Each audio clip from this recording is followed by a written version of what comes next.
ఈ రోజే జ్యేష్ఠ శనివారం, ఎంతో పవిత్రమైన రోజు. శనివారము అంటే కలియుగ దైవమైన శ్రీ వెంకటేశ్వర స్వామికి ఎంతో ప్రీతికరమైన రోజు. ఇంతటి విశేషమైన రోజు.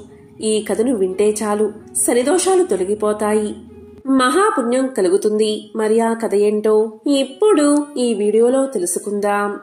కలియుగం మొదలైనది. కలిదోష నివారణ కోసం మహర్షులందరూ నైమిసారణ్యంలో ఒక సత్రయాగం సంకల్పించారు. అయితే ఆ యజ్ఞ ఫలాన్ని ఎవరికి దారపోస్తే ప్రయోజనం కలుగుతుందని చర్చించారు.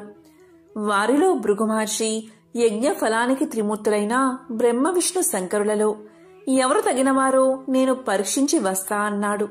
ఆయన మహా తపస్సాలి. ముళ్లంతా ఆమోదించారు. ఆయన ముందుగా వెళ్లి సత్యలోకం చేరుకున్నాడు. బ్రహ్మ అతడి రాకను గమనించక సరస్వతి వీణానాదంలో మునిగిపోయి ఉన్నాడు. దానితో భృగుకు కోపం వచ్చి, మహా తపస్సాలినైనా నన్ను అతిథిగా మన్నించలేకపోయావు. సృష్టికర్తనని అహంకరిస్తున్న నీకు భూలోకంలో ఎక్కడా పూజా పురస్కారాలు లేకుండా పోవుగాక అని శపించాడు. తరువాత కైలాసానికి వెళ్లాడు. అక్కడ పరమేశ్వరుడు పార్వతితో ఆనందనాట్యం చేస్తూ భృగురాకను గమనించలేదు. దానితో భృగు మహర్షి కోపంతో, శంకరా, నీవు నాట్య విలాసాలలో మునిగి మహా తపస్సాలిని అతిథిని అయినా నన్ను నిర్లక్ష్యం చేశావు. కనుక భూలోకంలో నీకు లింగ రూపంలోనే కాని నిజ రూపంలో ఆరాధన జరగకుండునుగాక అని శపించాడు. ఆ తరువాత వైకుంఠం చేరుకున్నాడు. మాధవుడు పాన్పు మీద పరుండి తనకు పాదసేవ చేస్తున్న లక్ష్మీదేవితో సరస సల్లాపాలు ఆడుతున్నాడు. అతను మునిరాకను గమనించలేదు.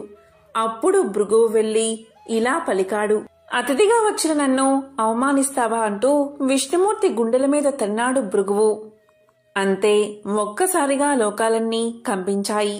అయినా శ్రీ మహావిష్ణువు రవ్వంత కూడా ఆగ్రహించక పరమ శాంత స్వభావంతో లేచి మునికి నమస్కారం చేసి, మునీంద్ర, మీ రాకచేత వైకుంఠం పావనమైనది. మీ రాకను గమనించని నా అవినయాన్ని మన్నించండి అంటూ భృగుమహర్షి పాదాలొత్తాడు. భృగుమహర్షికి గర్వభంగం జరిగింది. విష్ణుమూర్తికి నమస్కారం చేసి, ఓ దేవదేవా, మీ వంటి సత్వగుణ సంపన్నులు 14 లోకాలలోనూ లేరు. నా అహంకారాన్ని మన్నించండి. మీరే లోక సంరక్షణకు తగినవారు. కాబట్టి భూలోకంలో కలి ప్రభావాన్ని నశింపచేసి ధర్మ సంరక్షణ చేసి ప్రజల కష్టాలను తీర్చడానికి తప్పకుండా అవతరించండి అని ప్రార్థించి తిరిగి భూలోకానికి వచ్చి ముళ్లతో, త్రిమూర్తుల్లో పరమ శాంతమూర్తి అయిన శ్రీమన్నారాయణుడే యజ్ఞ ఫలానికి అర్హుడు అని తేల్చి చెప్పాడు భృగువు. మునులందరూ సత్రయాగం చేసి ఆ ఫలాన్ని యజ్ఞ పురుషుడైన మహావిష్ణువుకే దారపోశారు. అక్కడ వైకుంఠంలో లక్ష్మీదేవికి కోపం వచ్చింది. శ్రీహరి వక్షస్థలమే తన నివాసం. ఆ నివాసాన్ని ఒక ముని కాలితో తన్నాడు. అందుకు శ్రీహరి కోపగించక ఆయనకు సకల మర్యాదలు చేశాడు. భర్తయే తన్ని గౌరవించలేదు అని అలిగి భూలోకానికి ప్రయాణమైనది లక్ష్మీదేవి. లక్ష్మి లేని ఇల్లు కళావిహీనమైనది. ఆమెను వెతికి తెచ్చుకోవడానికి భూలోకానికి ప్రయాణమయ్యాడు విష్ణువు. ఇంతలో భూదేవి వచ్చి ఇలా పలికింది, దేవా, కలియుగంలో అధర్మం పెరిగింది. పాప భారాన్ని నేను మొయ్యలేకపోతున్నాను. నువ్వు భూలోకంలో అవతరించి నన్ను కాపాడు అని కోరింది. వెంటనే శ్రీ మహావిష్ణువు శ్రీనివాసుడు అనే పేరుతో భూలోకానికి దిగివచ్చి లక్ష్మి కోసం వెతకడం ప్రారంభించాడు. శేషాద్రి కొండలలో ఒక పుట్టను నివాసంగా చేసుకున్నాడు. శేషాద్రి పర్వత ప్రాంతాలను పరిశీలిస్తున్న మహారాజు ఆకాశరాజు. అతనికి సంతానం లేక పుత్రకామేష్టి చేయబోతూ భూమిని దున్నుతూ ఉండగా నాగలికి ఒక బంగారు పెట్టె తగిలింది. తెరిచి చూడగా మహాలక్ష్మి కలతో ఒక బాలిక కనిపించింది. ఆకాశరాజు సంతోషపడి ఆ పిల్లకు పద్మావతి అనే పేరు పెట్టుకుని అల్లారు ముద్దుగా పెంచాడు. యుక్త వయసు వచ్చిన పద్మావతి ఒకసారి శ్రీనివాసుని చూసి మోహించింది. తల్లిదండ్రులకు చెప్పింది. ఆకాశరాజు వచ్చి చూసి శ్రీనివాసుడి తేజో విశేషాలకు ఆశ్చర్యపడి అతడే శ్రీ మహావిష్ణువు అని భావించి పద్మావతిని ఇచ్చి వివాహం చేశాడు. ఆకాశరాజు తరువాత అతని తమ్ముడు తొండమాండు రాజయ్యాడు. శ్రీనివాసుడు వెంకటేశ్వరుడు అనే నామంతో తిరుమల శిఖరాల మీద కలియుగాంతం వరకు నివసించాలని నిశ్చయించుకుని సాలగ్రామ శిలారూపుడై పద్మావతి భూదేవులతో నివసించసాగాడు. తొండమానుడు శ్రీ వెంకటేశ్వరుడికి ఆలయం నిర్మించాడు. ఆలయాన్ని నిర్మించాడు. తన్ని సేవించే భక్తులకు కల్పవృక్షం లాంటి వాడే శ్రీనివాసుడు ఇప్పటికీ భక్తులను సంరక్షిస్తూ అక్కడ నిలిచి ఉన్నాడు. సౌనకాది మహాముళ్లంతా సూతుడు చెప్పింది విని వెంకటాచలంపై వెలిసాక శ్రీనివాసుని అనుగ్రహం పొందిన వారెవరైనా ఉంటే వారి కథను వినిపించు అని సూతుడిని అడిగారు. అప్పుడు సూతుడు ఇలా చెప్పడం ప్రారంభించాడు. పూర్వకాలంలో బీబీ నాంచారమ్మ అనే ఆమె ఉండేది. ఆమె మాలిక్ కాఫీర్ అనే సేనాని కుమార్తె. ఆమె అసలు పేరు సురతాని. స్వతహాగా హిందువైన మాలిక్ కాఫీర్ అల్లావుద్దీన్ ఖిల్జాకి సేనానిగా మారి తాను కూడా ముస్లిం మతాన్ని స్వీకరించాడు. తన రాజ్యాన్ని విస్తరించే బాధ్యతను ఖిల్జీ మాలిక్ కాఫీర్ మీద ఉంచాడు. దాంతో మాలిక్ కాఫీర్ దక్షిణ భారతదేశం మీదకి విరుచుకుపడ్డాడు. తమ దండయాత్రలో భాగంగా మాలిక్ శ్రీరంగాన్ని చేరుకున్నాడు. అతను శ్రీరంగం చేరుకునేసరికి రంగనాథుని ఆలయం భక్తులు సమర్పించిన కానుకలతో దగదగలాడిపోతుంది. పంచలోహాలతో రూపొందించిన స్వామి యొక్క ఉత్సవమూర్తిని చూసిన కాఫీర్ కళ్ళు చెదిరిపోయాయి. అలాంటి విగ్రహాలను కరిగిస్తే ఎంత ధనం సమకూరుతుందో కదా అనుకున్నాడు లోపల. అలా తన దండయాత్రలో దోచుకున్న వందలాది విగ్రహాలలోకి రంగనాథుడి ఉత్సవ విగ్రహాన్ని కూడా చేర్చుకుని ఢిల్లీకి బయలుదేరాడు కాఫీర్. ఢిల్లీకి చేరుకున్న తర్వాత తాను దోచుకున్న సొత్తుని తన కుటుంబం ముందర గొప్పగా ప్రదర్శించాడు మాలిక్ కాఫీర్. వాటినిటి మధ్య శోభాయమానంగా వెలిగిపోతున్న రంగనాథుడి విగ్రహాన్ని చూసిన అతని కూతురు తనకు ఆ విగ్రహాన్ని ఇవ్వమని తండ్రిని అడిగింది. ఆ విగ్రహం ఆమె చేతికి అందిందే తలువుగా దాన్ని తన తోడుగా భావించసాగింది. విగ్రహానికి అభిషేకం చేయడం, పట్టు వస్త్రాలతో అలంకరించడం, ఊయల ఊపడం అలా తనకు తెలియకుండానే ఒక ఉత్సవమూర్తికి చేసే కైంకర్యాలటిని ఆ విగ్రహానికి అందించసాగింది. ఆ విగ్రహంతో ఒక్కో రోజు గడుస్తున్న కొద్దీ దానిమీదే సురతాని మనసు లగ్నం కాసాగింది. మరోపక్క రంగనాథుడి ఉత్సవమూర్తిలేని శ్రీరంగం వెలవెలబోయింది. దండయాత్రలో చనిపోయిన కుటుంబాలు ఎంతగా బాధపడ్డాయో రంగనాథుడి విగ్రహం కోల్పోయిన భక్తులు అంతే బాధలో మునిగిపోయారు. చివరికి భక్తులందరూ ధైర్యం తెచ్చుకుని ఆ మాలిక్ కాఫీర్ని వేడుకునేందుకు ఢిల్లీ ప్రయాణమయ్యారు. సాక్షాత్తు ఆ రామానుజాచార్యులే వారికి ప్రాతినిధ్యం వహించారని చెబుతారు. రంగనాథుడి ఉత్సవమూర్తిని వెతుక్కుంటూ తన ఆస్థానాన్ని చేరుకున్న అర్చకులను చూసి మాలిక్ కాఫీర్ యొక్క మనసు కరిగిపోయింది. ఆ విగ్రహాన్ని వారు తిరిగి తీసుకువెళ్లేందుకు సంతోషంగా అనుమతిని అందించాడు. అయితే ఆపాటికే రంగనాథుడి మీద మనసు పడిన సురతాని గురించి విన్న అర్చకులు ఆమె ఆదమర్చి నిద్రించే సమయంలో ఆ విగ్రహాన్ని ఊరు దాటించారు. సురతాని ఉదయాన్నే లేచి చూస్తే ఇంకేముంది, తన కలల ప్రతిరూపం కనుమరుగు అయినది. ఎవరు ఎంత ఓదార్చినా సురతాని మనసు శాంతించలేదు. ఆ విష్ణుమూర్తిని తన పతిగా ఎంచుకున్నానని కరాఖండిగా చెప్పేసింది. ఆ విగ్రహాన్ని వెతుక్కుంటూ తాను కూడా శ్రీరంగానికి పయనమైనది. అప్పుడు శ్రీరంగం చేరుకున్న సురతాని ఆ రంగనాథుడిలో ఐక్యమైపోయిందని చెబుతారు.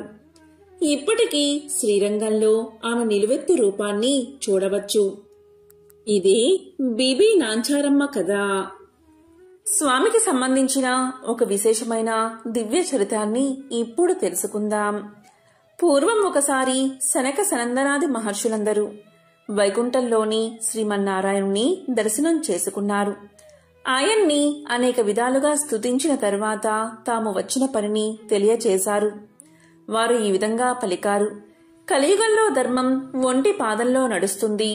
ప్రజలు ఆహార విహారాలకే ప్రాధాన్యత ఇస్తూ ఆచారహీనులుగా జీవిస్తూ కామక్రోధాలకు వసులై కలి ప్రభావంతో అధర్మబద్ధమైన జీవితాన్ని గడుపుతున్నారు.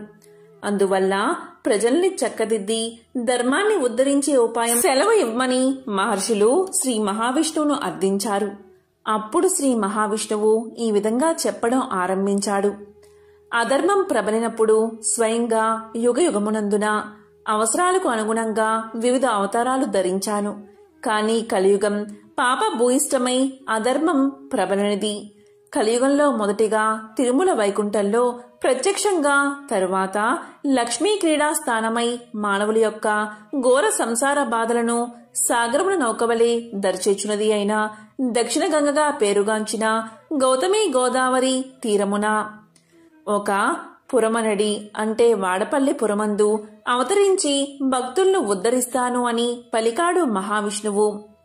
ఈ విధంగా ఆయన ఇచ్చిన మాట ప్రకారం కలియుగ ప్రారంభమున తిరుమలలో శ్రీవారు అవతరించడం జరిగింది. తరువాత మహర్షులందరూ గోదావరి పుట్టిన ప్రాంతమైన నాసికా త్రయంబకం వద్ద తపస్సు చేసుకుంటూ ఉన్నారు. అప్పుడు శ్రీ స్వామివారు వారిని అనుగ్రహించి ఎర్ర చందనము అనే కొయ్యలో లక్ష్మీ సహితంగా అవతరించడం జరిగింది. ఇక మహర్షులందరూ శ్రీవారిని అర్చించుకుంటూ ఉండగా శ్రీ స్వామివారి ఆజ్ఞ మేరకు ఒక చందన వృక్ష పేటికలో ఉంచి వాడపల్లి క్షేత్రం చేరుకుని భక్తులను అనుగ్రహిస్తాను అని స్వామి తెలియచేశాడు. కొంతకాలానికి నౌకాపురి ప్రజలకు అంటే వాడపల్లి ప్రజలకు గౌతమి ప్రవాహంలో కొట్టుకువస్తున్న చందన వృక్షం కనిపించింది. తీరానికి తీసుకువద్దామని వెళ్లినంతలో అదృశ్యమైపోవడం ప్రారంభించింది. ఈ విషయమై గ్రామస్తులందరూ పండితులతో చర్చించిన శ్రీవారి యొక్క లీలలు వారెవరూ కనుగొనలేకపోయారు.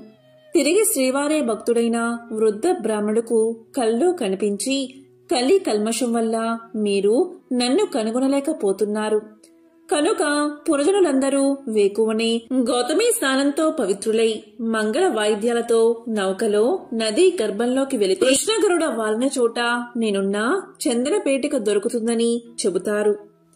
దాంతో పురజనులు శ్రీ స్వామివారి ఆదేశాన్ని పాటించి నౌకలో నది గర్భంలోకి వెళ్లగా చందన పేటిక లభించింది. దాన్ని తీరానికి తీసుకువచ్చి నిపుణుడైన శిల్పితో తెరిపించగా అందులో శంఖచక్ర గదాధారుడే లక్ష్మీ సహితుడైన దివ్య మంగళ విగ్రహం కనిపించింది. అంతలోనే అక్కడికి దేవర్షి నారదుడు విచ్చేశాడు. గతంలో మహర్షులు వైకుంఠానికి వెళ్లి ప్రజలకు ధర్మాన్ని ఉద్ధరించడానికి ఉపాయం చూడవలసిందిగా విష్ణువును ప్రార్థించడం, విష్ణువు నౌకాపురిలో అర్చావతారంగా వెలుస్తానని చెప్పడం మొదలైన విషయాలు నారదుడు పురజనులకు వివరించాడు. అందుకు నిదర్శనంగా శ్రీ స్వామివారు కటిహస్తానికి బదులుగా గదాధారుడై వెలుట జరిగినది. తరువాత సప్త ప్రాకారాలతో దేవాలయాన్ని కట్టింప చేశారు. వేమంటే పాపాలను, కట అంటే పోగొట్టేవాడు కనుక స్వామికి వెంకటేశ్వరుడని నాలుడే స్వయంగా నామకరణం చేసి ప్రతిష్ఠింప చేశాడు. వాడపల్లి శ్రీ వెంకటేశ్వర స్వామి నిలువెత్తు రూపం చూడగానే మనస్సును ఆకట్టుకుని తిరుమలేశుని దర్శించిన అనుభూతి మనకు కలుగుతుంది. భారతదేశంలో అశేష భక్తజనం దర్శించే ఆరాధ్య దేవాలయాల్లో వాడపల్లి ఒకటి. వాడపల్లి తీర్థమనగా వాడవాడలా ఉత్సవమే, ఆ బాలగోపాలానికి ఆనందమే. ప్రతి ఏటా చైత్రశుద్ధ ఏకాదశి నాడు శ్రీ స్వామివారి తీర్థం కళ్యాణోత్సవం వైభవంగా జరుగుతాయి. తిరుపతి మహాక్షేత్రానికి సమీపంలో ఒక పల్లెలో భీముడు అని ఒక కుమ్మరివాడు ఉండేవాడు. అతను పేదవాడు. కుండళ్లు తయారు చేసి వాటిని అమ్ముకుని జీవనం సాగించేవాడు. అతనికి శ్రీనివాసుడిపై భక్తి ఎక్కువ. చిరకాలం దేవుణ్ణి పూజించాలి అని ఉన్నా కుటుంబ పరిస్థితిని బట్టి అతనికి అలాంటి అవకాశం ఉండేది కాదు. అందువల్ల తాను కుండళ్లు తయారు చేసే ప్రదేశంలో శ్రీ వెంకటేశ్వర స్వామివారి ప్రతిమను ఉంచుకున్నాడు. సారెపై కుండళ్లు తయారు చేసేటప్పుడు తన చేతికి అంటిన మట్టిని పుష్పంగా చేసి భక్తితో స్వామివారి ప్రతిమ వద్ద ఉంచుతూ ఉండేవాడు. అది అతని నిత్య కృత్యంగా మారింది. ఆ ప్రాంతాన్ని పరిపాలిస్తున్న రాజు తొండమాండు కూడా శ్రీ వెంకటేశ్వర స్వామివారి యందు భక్తి కలిగి ఉండేవాడు. తొండమానుడు ప్రతిరోజు వెంకటాచలానికి పోయి స్వామివారిని బంగారు పూలతో అర్చించేవాడు. కొంతకాలానికి అతడిలో అహంకారం పెరిగింది. అతను పూజ చేయడానికి ఉద్యుక్తుడు అవుతూ ఉండగా తాను నిన్న పూజించిన బంగారు పూల స్థానంలో మట్టిపూలు స్వామివారి దగ్గర కనిపించాయి. కారణం అతనికి అర్థం కాలేదు. అర్చకులు తానుంచిన బంగారు పూలను అపహరించి మట్టిపూలు ఉంచుతున్నారని అనుమానించాడు. తన భటులను కాపలాగా ఉంచాడు. రాజు ఎన్ని విధాలుగా ప్రయత్నం చేసినా బంగారు పూల స్థానంలో మట్టి పువ్వులే స్వామివారి దగ్గర ఉండేవి. దీంతో మహారాజుకు మానసిక వ్యధ పెరిగింది. చింతాపీడితుడైన అతనికి శ్రీ వెంకటేశ్వర స్వామి కల్లో కనిపించి ఇలా తెలియచేశాడు. రాజా, సమీప గ్రామంలో భీముడు అనే కుమ్మరి ఉన్నాడు. అతడు కుండలు చేస్తూ నా స్మరణాన్ని ధ్యానాన్ని విడువక పనులు చేసుకుంటూ ఉంటాడు. అతని భక్తి ప్రభావమున అతడుంచిన మట్టి పువ్వులు ఇక్కడికి నా సన్నిధానానికి చేరుతున్నాయి. నీ ఉంచిన బంగారు పువ్వులు అతడుంచిన పూలమందు నిలవలేక అదృశ్యమైపోతున్నాయి. భక్తిలో అతడు నీకంటే ఉత్తముడు, విచారించుకు అని ఊరడించాడు. తనను మించిన భక్తుడు మరొకడున్నాడని స్వామివారు చెప్పిన మాటలు పరిశీలించడానికై వెంకటాచలానికి సమీపంలో ఉన్న పల్లెలో భటులతో కలిసి తిరగసాగాడు రాజు. ఒక పల్లెలో సారెపై కుండ నుంచి తిప్పుతూ చేతికి అంటిన మట్టిని పుష్పంగా చేసి సమీపంలో ఉన్న శ్రీ వెంకటేశ్వర స్వామివారి ప్రతిమకు సమర్పిస్తున్న భీముణ్ణి చూసి ఆశ్చర్యపడ్డాడు రాజు. దీంతో రాజు భీముణ్ణి సమీపించి, ఓయి, నీవు స్వామిని మట్టి పూలతో ఎందుకు పూజిస్తున్నావు? నీకు పూజకు పుష్పాలు దొరకడం లేదా అని అడిగాడు. అప్పుడు భీముడు రాజుకు నమస్కారం చేసి, మహారాజా, మీ వంటివారు రావడం వల్ల నా ఇల్లు పావనమైనది. నేను చదువురాని మూర్ఖుడిని. స్వామివారిని ఎలా పూజించాలో నాకు తెలియదు. నేను దరిద్రుణ్ణి. కుండలను చేయనిదే నా కుటుంబం గడవదు. కాబట్టి నేను ఉదయం నుంచి సాయంకాలం వరకు కుండలను చెయ్యక తప్పదు.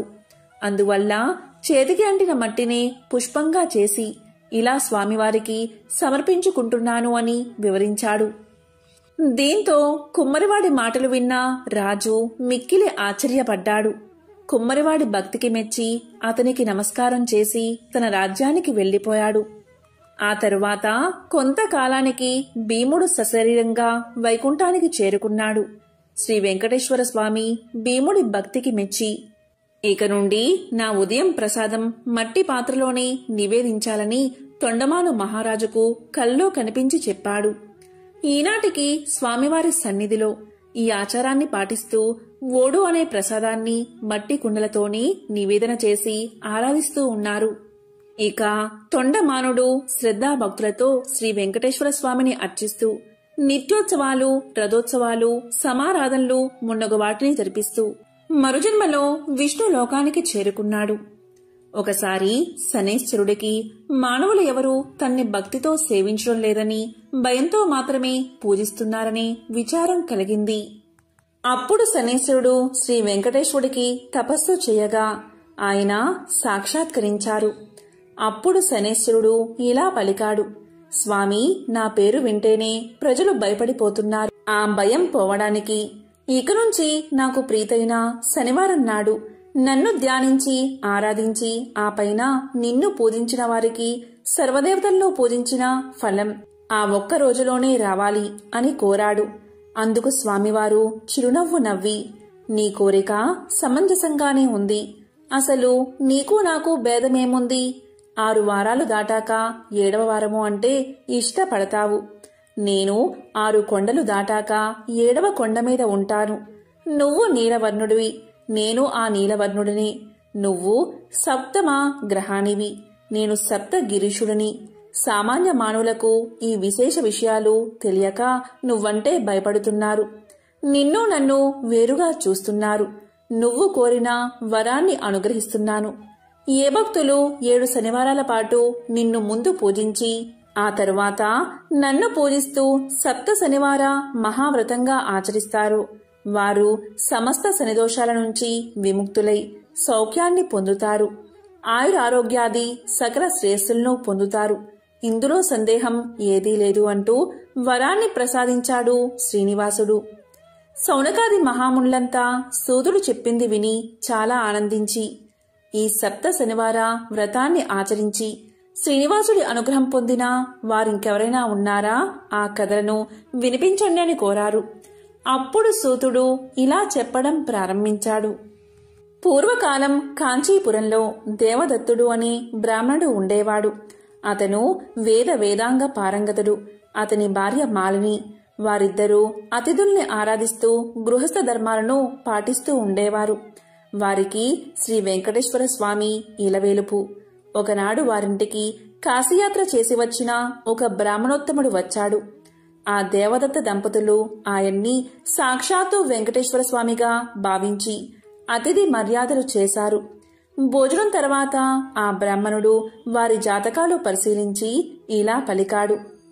జాతకం ప్రకారంగా దేవదత్తుడికి శనిదోషం వల్ల అపమృత్యువు కలిగే సూచనలు కనబడుతున్నాయి. ఆ అపమృత్యు దోష పరిహారం కోసం సప్త శనివార వ్రతం చేసి అటు శనేశ్వరుణ్ణి ఇటు శ్రీ వెంకటేశ్వర స్వామిని భక్తిగా ఆరాధించవలసిందని చెప్పాడు బ్రాహ్మణుడు. ఇంకా ఇలా పలికాడు. అమ్మా, నీవు శ్రద్ధ వహించి నీ భర్తను కూడా సప్త శనివార వ్రతం చెయ్యడానికి ప్రోత్సహించి నీ సౌభాగ్యాన్ని నిలుపుకోవాలి సుమా అని హెచ్చరించాడు. సప్త శనివార వ్రత విధానాన్ని బోధించాడు.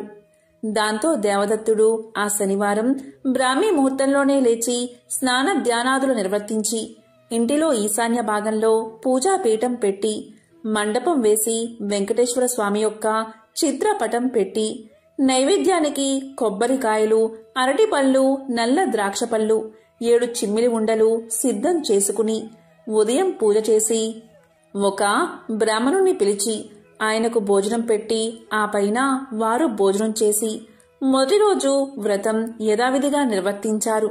ఆ విధంగా వరుసగా వారు 7 శనివారాల పాటు వ్రతాన్ని భక్తి శ్రద్ధలతో కొనసాగించారు. 7వ శనివారం వ్రత పరిసమాప్తి చేసి భోజనం చేసి కొంతసేపు శ్రీ వెంకటేశ్వర స్వామి యొక్క మహిమలు స్మరించుకుంటూ నిద్రించారు.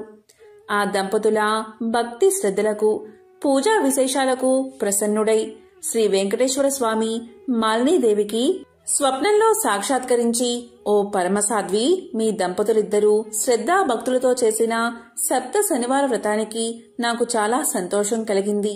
ఆ వ్రత ప్రభావం వల్ల నీ భర్తకు శనైశ్చర దోషం, అపమృత్యు భయం కూడా తొలగిపోయాయి. అతనికి రాబోయే జన్మలోని ఆయుర్దాయాన్ని ఈ జన్మలోకి తీసుకువచ్చి ఇతన్ని పూర్ణ ఆయుర్దాయం కలవాన్ని చేశాను. మీరిద్దరూ సుఖశాంతులతో ఆనందంగా 100 ఏళ్లు జీవించి ధర్మార్థ కామ మోక్షాలు అనే 4 పురుషార్థాలు సాధించుకుంటూ మీ మానవ జన్మను సార్థకం చేసుకోండి అని దీవించి అదృశ్యమయ్యాడు. వెంటనే ఆమె లేచి భర్తను లేపి తన స్వప్న వృత్తాంతాన్ని వినిపించింది. ఆయన కూడా సంతోషించి భార్యను అభినందించాడు. ఒక శుభముహూర్తాన ఆ దంపతులిద్దరూ శ్రీ వెంకటేశ్వర స్వామి దర్శనార్థమై తిరుపతి కొండకు వెళ్లి మొక్కులు తీర్చుకుని ఆ స్వామిని మనసారా స్తుతించి ప్రసాదాన్ని స్వీకరించి తిరిగి చేరుకున్నారు. ఇంటికి వచ్చాక బ్రాహ్మణులు పిలిచి అన్న సంతర్పణ చేసి బ్రాహ్మణ ఆశీర్వాదాలు పొందారు. జీవితాంతం వరకు యథాశక్తిగా శ్రీ వెంకటేశ్వర స్వామిని సేవిస్తూ చివరికి శ్రీ స్వామి సాన్నిధ్యాన్ని పొందారు. కలో శ్రీ వెంకటనాయక అని పెద్దల సూక్తి. కలియుగంలో శ్రీ వెంకటేశ్వర స్వామిని మించిన ఆరాధ్య దైవం లేడు. శ్రద్ధాభక్తులతో ఆయన్ని ఆరాధించిన వారికి శనిదోషాలు తొలగి శ్రీ స్వామి అనుగ్రహం కలుగుతుంది అని సూతుడు సౌనకాది మహాములకు వినిపించాడు. తిరుమలేశుడికి తల నీలాలు ఎందుకు సమర్పిస్తారు? ధర్మశాస్త్రాల ప్రకారం మనం చేసే సర్వకర్మల పాపఫలం మన వెంట్రుకలకు చేరుతుంది. దానివల్ల అవి పాపాలకు నిలయంగా మారతాయి. కాబట్టి మన పాపాలను వదిలించుకోవాలి అంటే వాటిని తమలో నింపుకున్న వెంట్రుకలను తీసేయాలి. ఆ పని దేవుడి సన్నిధిలో జరిగితేనే మనం సంపూర్ణంగా పరిశుద్ధులం అవుతాం. ఈ ఉద్దేశంతోనే తల నీలాలు సమర్పించే ఆచారం మొదలయింది. తిరుమలేశుడికి తల నీలాలు సమర్పించడంలో ప్రత్యేకత ఏమిటి తెలుసుకోవాలి అంటే ఈ కథను తెలుసుకోవాల్సిందే. గొల్లడి గొడ్డలి దెబ్బకి నుదురున తగిన గాయాన్ని పట్టించుకోకుండా పుట్టను వదిలి ముందుకు సాగిపోతూ ఉంటే వనదేవత నీల ప్రత్యక్షమై ఆవేదనతో ప్రభు అని పలకరించింది శ్రీ వెంకటేశ్వర స్వామివారిని. స్వామివారు చప్పున ఆగి ఆమె వైపే చూశాడు. ప్రభు, దేవాది దేవులైన తమకా ఈ అవస్థ, సర్వ జగద్రక్షకులైన తమకా ఈ దుస్థితి అంటూ నీల కన్నీరు కారుస్తూ స్వామివారిని పక్కనే ఉన్న శిలపై ఆసీనులు చేసి శ్రీనివాసుడి తలపై తగిలిన గాయాన్ని తన పమిట చెంగుతో తుడుస్తూ, మీకింత హాని తలపెట్టిన ఆ యాదవుడికి ప్రథమ దర్శన భాగ్యం వరాన్ని వంశపారపర్యంగా అనుగ్రహించిన ఔదార్యమూర్తులు మీరు. ఈ పరిస్థితుల్లో ఎక్కడికి వెళ్తారు ప్రభు అడిగింది బాధగా. దాంతో స్వామివారు మందహాసం చేశారు. నీల తానే వనదేవత కనుక స్వామివారి గాయానికి పసరు మందు పూసి ఆకువేసి కట్టబోతూ స్వామివారి నుదుటివైపు పరిశీలనగా చూసింది. స్వామివారి శిరస్సు పైభాగం తగిలిన చోట శిరోజాలు రాలిపోయాయి. అప్పుడు నీల బాధతో నొచ్చుకుంటూ ఏమాత్రం సంకోచించకుండా తన నల్లటి శిరోజాలను తీసి స్వామివారి శిరస్సుపైన అతికించి అప్పుడు తన పమిట కొంగు స్వామివారి గాయానికి కట్టు కట్టింది. అప్పుడు స్వామివారు ఇలా పలికారు, నీలా, స్త్రీలకి శిరోజాలే అలంకారం. నీ అలంకార శోభని నా కోసం త్యాగం చేశావా అని అడిగారు స్వామివారు. అప్పుడు నీల ఇలా సమాధానం చెప్పింది. ఒక చిరునవ్వు నవ్వి, నన్ను సృష్టించింది మీరే, నా సర్వస్వం మీరే. పున్నమి చంద్రుడి వంటి మీ అందమైన ముఖంపైన వెలితి కనిపిస్తే సహించగలనా ప్రభు? మీ సేవ కంటే అందం, అలంకారం ఎక్కువనా అంది నీల. ఆమె భక్తికి, ఔదార్యానికి స్వామివారు మెచ్చుకుని ఇలా పలికారు, నీలా, నీకొక వరాన్ని అనుగ్రహిస్తున్నాను. నా దర్శనం కోసం వచ్చి మొక్కుబడిగా నా భక్తులు సమర్పించుకునే తల నీలాలు ఈ కలియుగాంతం వరకు నీకే చెందుతాయి. భక్తులు సమర్పించే వారి తల నీలాలు పుణ్యఫలంతో తిరిగి నీ శిరస్సుపై సరికొత్త నీలాలు మొలుస్తాయి. నీ ఔదార్యానికి, సేవానిరతికి గుర్తుగా నీలాద్రి అన్న పేరుతో ఈ తిరుమల ప్రసిద్ధమవుతుంది అని అనుగ్రహించాడు శ్రీవారు. అప్పుడు నీల చేతులు జోడించి భక్తితో ధన్యురాల్ని ప్రభు అని పలికింది. ఈ కారణం చేతనే తిరుమలేశుడికి తల నీలాలు సమర్పిస్తారు. పూర్వకాలంలో కౌమార దేశంలో మిత్రుడు అనే చాకలి ఉండేవాడు. అతడు తన కులవృత్తిని నిర్వర్తిస్తూ వీలున్నంతలో దాన ధర్మాలు చేస్తూ ధర్మపరంగా జీవనం సాగిస్తూ ఉండేవాడు.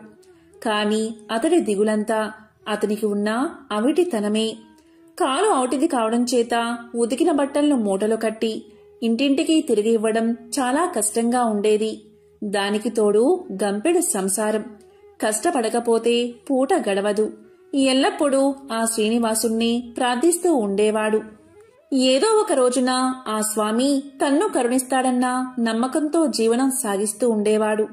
భక్తజన సులభుడైన శ్రీమన్నారాయణుడు ఇదంతా గమనిస్తూనే ఉన్నాడు.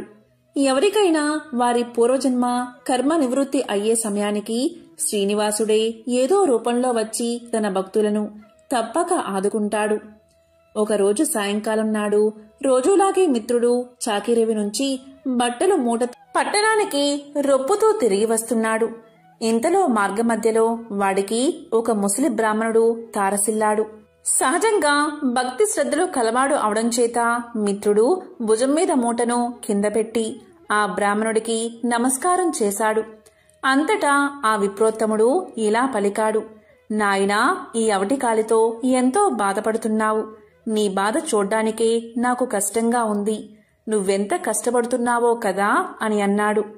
అప్పుడు మిత్రుడు ఇలా పలికాడు, స్వామి, మీరెవరో మహానుభావుల్లాగా ఉన్నారు. గంపెడు సంసార భారం చేత నాకీ పని తప్పడం లేదు. ఈ అవటితనం పోయే మార్గం ఏదైనా ఉంటే సెలవు ఇవ్వండి అని విన్నవించుకున్నాడు. అప్పుడు ఆ ముసలి బ్రాహ్మణుడు, నాయనా, తప్పక చెబుతాను. సావధానంగా విను.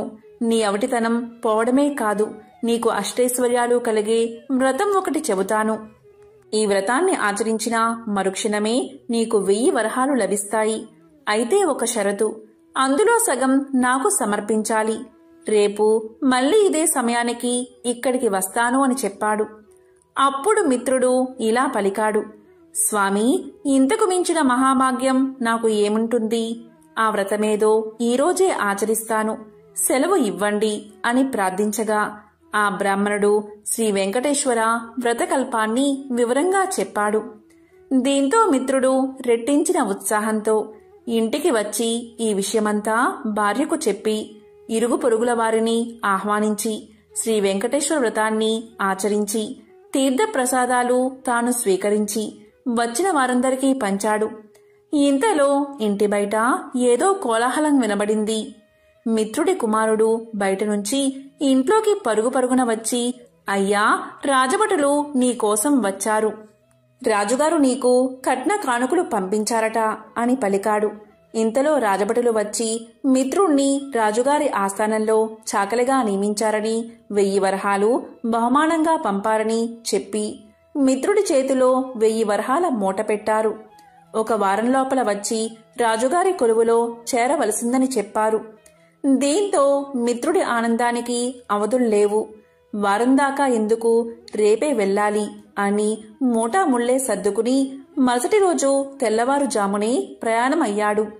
ఈ ఆనందంలో ఆ ముసలి బ్రాహ్మణుడి సంగతే మర్చిపోయాడు.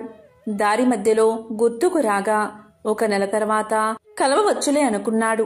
వెళ్లి రాజు ఆస్థానంలో చేరాడు. రోజులు నెలలు గడుస్తున్నాయి. ఆ బ్రాహ్మణుడికిచ్చిన మాట పూర్తిగా మర్చిపోయాడు. అంతే, బ్రాహ్మణ రూపంలో వచ్చిన ఆ స్వామివారికి కోపం వచ్చేసింది. మానవ నైజం అంతే అని అనుకున్నారు స్వామివారు. తన మహత్యం చూపాలని నిర్ణయించుకున్నారు. అంతే, ఆ మర్నాడే రాజు ఆస్థానంలోని రాణిగారి నగలు మాయమయ్యాయి. ఆ అభాండం మిత్రుడి మీద పడింది. మిత్రుడికి కఠిన కారాగార శిక్ష పడింది. రాజభటులు మిత్రుణ్ణి పలు విధాలా శిక్షించారు. ఎందుకిలా జరిగింది, ఎందుకీ అభాండం తన మీద పడింది అని తెలుస్తున్న మిత్రుడికి ఆ రాత్రి స్వామివారు కల్లో కనబడి వృద్ధ బ్రాహ్మడి రూపంలో వచ్చింది తానే అని, తనకిచ్చిన మాట నిలబెట్టుకోకపోవడం చేతని ఇలా జరిగిందని చెప్పారు. అప్పుడు మిత్రుడు, స్వామి, నేను మిక్కిలి పాపాత్ముణ్ణి, ఎంతటి అపరాధం చేశాను, దయచేసి నన్ను కరుణించండి. ఇక మీదట తప్పక ప్రతీ నెలా మీ వ్రతాన్ని ఆచరిస్తాను. నా సంపాదనలో సగభాగం ప్రతీ నెల జీవితాంతం తమకే సమర్పిస్తాను అని చెంపలు వేసుకుని స్వామివారిని పరిపరి విధాలా వేడుకున్నాడు. భక్తజన సులభుడైన స్వామివారు అందుకు సంతోషించి మిత్రుణ్ణి అనుగ్రహించారు. శ్రీవారి అనుగ్రహం చేత రాణి నగలు వేరే ప్రదేశంలో మరుదినమే దొరికాయి. మిత్రుడు దొంగలించలేదని రాజు గ్రహించడం జరిగింది. మిత్రుణ్ణి కారాగారం నుంచి వదిలేశారు. అప్పటినుంచి మిత్రుడు స్వామివారికిచ్చిన మాట ప్రకారం ప్రతీ నెల శ్రీ వెంకటేశ్వర వ్రతాన్ని ఆచరిస్తూ తన సంపాదనలో సగభాగం స్వామివారికే సమర్పిస్తూ కలకాలం సుఖంగా జీవించి చివరన ముక్తిని పొందాడు అని అత్రి మహర్షుల వారు తెలియచేశారు. ఎంతో పవిత్రమైన విశేషమైన శ్రీ వెంకటేశ్వర స్వామికి సంబంధించిన ఈ కథలను విన్నా, చదివినా, చెప్పినా, వినిపించినా జన్మల దోషాలు తొలగి 1,000,000 జన్మల పుణ్యం వస్తుంది. ఆ వెంకటేశ్వరుడి అనుగ్రహం తప్పకుండా మీకు కలుగుతుంది. ఓం నమో వెంకటేశాయ. ఓం నమో నారాయణాయ. ఓం శ్రీ మహాలక్ష్మియే నమః.